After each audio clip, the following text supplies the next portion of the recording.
வணக்கம் மக்களே. இந்த வீடியோவில் நம்ம எதை பற்றி பார்க்க போகிறோம்னு பார்த்தீங்கன்னா 10th ஸ்டாண்டர்டில் இந்திய அரசியலமைப்பு அப்படிங்கிற லெசன்லேருந்து பாக்ஸ் கண்டென்ட் தான் நம்ம இன்றைக்கி பார்க்க போகிறோம். ஏன்னா டிஎன்பிஎஸ்சியில் பார்த்தீங்கன்னா பாக்ஸ் கண்டென்ட்லேருந்துமே கேள்விகள் நமக்கு கேட்டிருக்காங்க. அதனால் எல்லா லெசன்லேயும் இருக்கக்கூடிய இந்த பாக்ஸ் கண்டென்ட்டும் நம்ம முக்கியமாக படித்து வச்சுக்கணும். இன்றைக்கி இந்த லெசனில் இருக்கக்கூடிய பாக்ஸ் கண்டென்ட் நம்ம பார்க்கலாம். பிரேம் பிஹாரி நரேன் ரைஜாடா என்பவரால் இந்திய அரசியலமைப்பு சட்டம் இத்தாலிய பாணியில் அவரது கைப்பட எழுதப்பட்டது அப்படின்னு சொல்லியிருக்காங்க. இதில் எப்படி கேள்வி கேட்கலான்னு பார்த்தீங்கன்னா, இந்திய அரசியலமைப்பு சட்டம் இத்தாலிய பாணியில் யாரால் எழுதப்பட்டது அப்படின்னு கேட்கலாம்.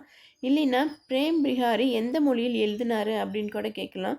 ஸோ கேள்விகள் எப்படி கேட்டாலும் நம்ம ஆன்சர் பண்ண நமக்கு தெரிஞ்சிருக்கணும்.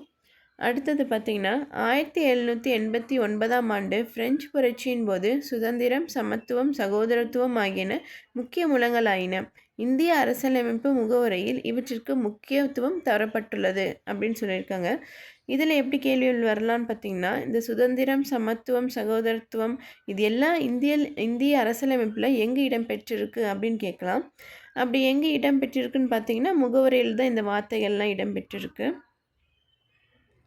அடுத்தது பார்த்திங்கன்னா இங்கே இருக்குது. 1978ஆம் ஆண்டு 44வது அரசியலமைப்பு சட்ட திருத்தப்படி அடிப்படை உரிமைகள் பட்டியலில் இருந்து சொத்துரிமை பிரிவு 31 நீக்கப்பட்டது. இது இந்திய அரசியலமைப்பு சட்டப்பகுதி 12 பிரிவு 300A கீழ் ஒரு சட்ட உரிமையாக வைக்கப்பட்டுள்ளது அப்படின்னு சொல்லியிருக்காங்க. அதாவது ஆரம்பத்தில் பார்த்திங்கன்னா இந்த சொத்துரிமை அப்படிங்கிறது ஒரு அடிப்படை உரிமையில் தான் இருந்திருக்கு அப்படின்னும், அது 1978ஆம் ஆண்டு 44வது சட்ட திருத்தப்படி இந்த ரெண்டுமே ரொம்ப முக்கியமான ஒரு இன்ஃபர்மேஷன் தான். ஸோ இந்த வருஷமும் இந்த 44வது சட்ட திருத்தமும் நம்ம நல்லா படித்து வச்சுக்கணும். அதன்படி இந்த சொத்துரிமை நீக்கிட்டு மறுபடியும் எங்கே சேர்த்திருக்காங்கன்னு பார்த்தீங்கன்னா, பகுதி 12ல் பிரிவு 300A கீழ் ஒரு சட்டமாக வைக்கப்பட்டுள்ளது அப்படின்னு சொல்லியிருக்காங்க. அடுத்தது பார்த்திங்கன்னா இங்கே இருக்குது. தற்போது அதிகார பகிர்வு என்பது நடுவண் அரசு பட்டியலில் 100 துறைகள், மாநில அரசு பட்டியலில் 61 துறைகள் மற்றும் இரண்டிற்கும் பொதுவான பொதுப்பட்டியலில் 52 துறைகள் என்றும் மாற்றப்பட்டுள்ளது அப்படின்னு சொல்லியிருக்காங்க. இதில் வர அந்த எண்ணிக்கையில் நம்ம கவனமாக படித்து வச்சுக்கணும். அதாவது ஆரம்பத்தில் எவ்வளோ துறைகள் எந்த அரசுக்கு இருந்திருக்கு அப்படின்னும், இப்போ எந்த எவ்வளோ துறைகள் இருக்குது அப்படின்னும் நம்ம இந்த எண்ணிக்கையில் கவனமாக படித்து வச்சுக்கணும். அடுத்தது பார்த்திங்கன்னா 1976ஆம் ஆண்டு மேற்கொள்ளப்பட்ட 42வது அரசியலமைப்பு சட்ட திருத்தம். இந்த 42வது சட்ட திருத்தம் பார்த்திங்கன்னா இது ரொம்ப முக்கியமாக நம்ம படித்து வச்சுக்கணும். அதேமாரி எந்த வருஷமும் படித்து வச்சுக்கணும். இந்த 42, 44 அப்படிங்கிற சட்ட திருத்தத்தோட ஆண்டை நம்ம சரியாக படிச்சுக்கணும். இந்த 42 அரசியலமைப்பு சட்ட திருத்தம் படி மாநில பட்டியலிலிருந்து 5 துறைகளை பொதுப்பட்டியலில் மாற்றிருக்காங்க அப்படின்னு சொல்லியிருக்காங்க. அந்த 5 துறை என்னென்னு பார்த்தீங்கன்னா, கல்வி, காடுகள், எடைகள் மற்றும் அளவுகள், பறவைகள் மற்றும் வனவிலங்குகள் பாதுகாப்பு மற்றும் உச்சநீதிமன்றம், உயர்நீதிமன்ற அமைப்புகளை தவிர பிற நீதிமன்றங்களின் நீதி நிர்வாகம் ஆகியனவாகும் அப்படின்னு சொல்லியிருக்காங்க. இந்த 5 துறையும் நம்ம நல்லா படித்து வச்சுக்கணும். ஏன்னா இப்போ ஆட் ஒன் அவுட்டில் கூட கேட்கலாம். ஒரு 5 துறைகள் கொடுத்து இதில் எது ஒரு குறிப்பிட்ட ஒரு துறை சாராமல் இருக்குது அப்படின்னு கூட கேட்க வாய்ப்புகள் இருக்குது. ஸோ அதனால் நடுவண் அரசு பட்டியலில் இருக்க அந்த துறைகளும் நம்ம படித்து வச்சுக்கணும். மாநில அரசில் இருக்கக்கூடிய துறைகளும் படித்து வச்சுக்கணும். அதேமாரி பொதுப்பட்டியலில் இருக்கக்கூடிய துறைகளும் நம்ம படித்து வச்சுக்கணும். அடுத்தது பார்த்திங்கன்னா இங்கே இருக்குது.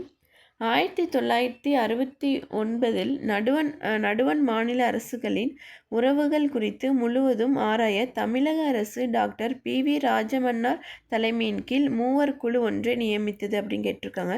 இதில் முக்கியமாக நம்ம பார்க்க வேண்டியது என்னன்னு பார்த்திங்கன்னா, யாரோட தலைமையில் இந்த குழு அமைஞ்சிருக்கு அப்படின்னும், அதுக்கப்புறம் இது தமிழ்நாடு அரசு கொண்டு வரப்பட்ட ஒரு குழுவாக இருக்குது. அது மட்டும் இல்லாமல் இது எதுக்கு கொண்டு வந்தாங்கன்னா, இந்த நடுவண் மாநில அரசுகளின் உறவு குறித்து ஆராயத்துக்கு தான் இந்த குழு அமைச்சிருக்காங்க. எந்த வருஷம்னு பார்த்திங்கன்னா 1969இல் கொண்டு வந்திருக்காங்க. அடுத்தது பார்த்திங்கன்னா 2004ஆம் ஆண்டு இந்திய அரசு செம்மொழிகள் என்னும் புதிய வகைப்பாட்டினை ஏற்படுத்த தீர்மானித்தது அப்படின்னு சொல்லியிருக்காங்க. அதன்படி இதுவரை 6 மொழிகள் செம்மொழி தகுதியை பெற்றுள்ளன. அவை தமிழ் 2004, சமஸ்கிருதம் 2005, தெலுங்கு 2008, கன்னடம் 2008, மலையாளம் 2013 மற்றும் ஒடியா 2014 அப்படின்னு சொல்லியிருக்காங்க. இதில் நம்ம எது பார்க்கணுன்னு பார்த்தீங்கன்னா, மொத்தம் எத்தனை மொழிகள் செம்மொழியாக ஆகியிருக்கு அப்படின்னு நம்ம தெரிஞ்சுக்கணும். மொத்தமாக பார்த்திங்கன்னா 6 மொழிகள்.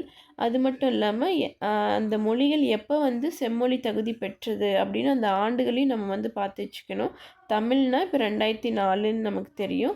மலையாளம் அப்படின்னா 2013. ஸோ அதனால் மேட்ச்சில் கூட நமக்கு இந்த கேள்விகள் கேட்கலாம்.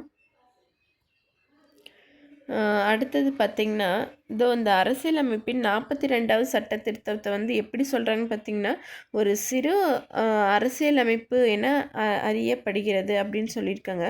ஏன்னா அவ்வளோ சட்ட திருத்தத்தை இந்த 42வது சட்ட திருத்தம் மேற்கொள்ளப்பட்டது. ஸோ அதனால 42வது சட்ட திருத்தத்தை தான் சிறு அரசியலமைப்பு அப்படின்னு சொல்லியிருக்காங்க. ஸோ அவ்வளோதான் மக்களே. ஸோ இந்த லெசனில் இருக்கக்கூடிய பாக்ஸ் கண்டென்ட்டை நம்ம படிச்சிட்டோம். ஸோ இந்த மாதிரி எல்லா லெசன்லேயுமே பாக்ஸ் கண்டென்ட் இருக்குது. நம்ம இது ஸ்கிப் பண்ணவே கூடாது. முக்கியமாக நம்ம இதெல்லாம் படித்து வச்சுக்கணும். நெக்ஸ்ட் லெசனில் இருக்கக்கூடிய பாக்ஸ் கண்டென்ட் நம்ம நெக்ஸ்ட் வீடியோவில் பார்க்கலாம். தேங்க்யூ.